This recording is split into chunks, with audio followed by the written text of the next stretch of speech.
నాన్న మనం మరీ అనుకున్నంత వేస్ట్ ఏం కాదనుకుంటే బాగానే మేనేజ్ చేసినట్టున్నాడు, నలుగురు పిల్లల్ని. కానీ మనకి దీనమ్మ ఇంకా ఒక్కడిని కూడా కనకుండానే ఇంత కష్టంగా ఉంది మనకి అనిపిస్తుంది.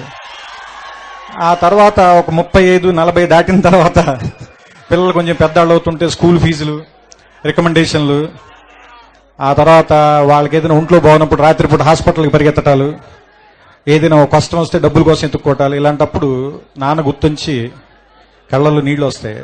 ఈ బాబు ఇన్ని కష్టాలు పడి మన అందరినీ పెంచి ఇక్కడ దాకా తీసుకొచ్చాడని.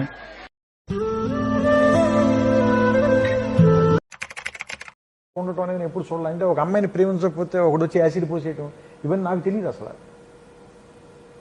ఎందుకంటే నేను ఎప్పుడు అమ్మాయిని ఏడిపించడం తెలియదు నాకు. అంటే ఈ ఎక్స్పీరియన్స్లో లేని ఊళ్ళలో ఒకవేళ ఏంటంటే ఎవరినైనా ఏడిపించినా వాళ్ళు దానికి నవ్వుకునే స్థాయిలోనే తప్ప, దాన్ని ఎంజాయ్ చేసే స్థాయిలోనే తప్ప, ఇంత భయపెట్టేసే స్థాయిలో ఇంట్లోంచి బయటికి రావాలంటే భయపడిపోయి పోలీస్ స్టేషన్ వెళ్ళి కంప్లైంట్ ఇచ్చేసి, అంటే మనుషులు ఇంత దారుణంగా ఇంత రాక్షసంగా నాకు నిజంగా షాకింగ్గా ఉంటుంది అది. అంటే అసలు మీకు ఈ వీడియో నచ్చితే కింద ఉన్న సబ్స్క్రైబ్ బటన్ ని క్లిక్ చేయండి, మర్చిపోకుండా గంట సింబల్ ని నొక్కండి. ప్రతి వీడియో నోటిఫికేషన్ రావాలంటే ఆల్ ని క్లిక్ చేయండి. Thanks for watching Avi Creative Lyrics.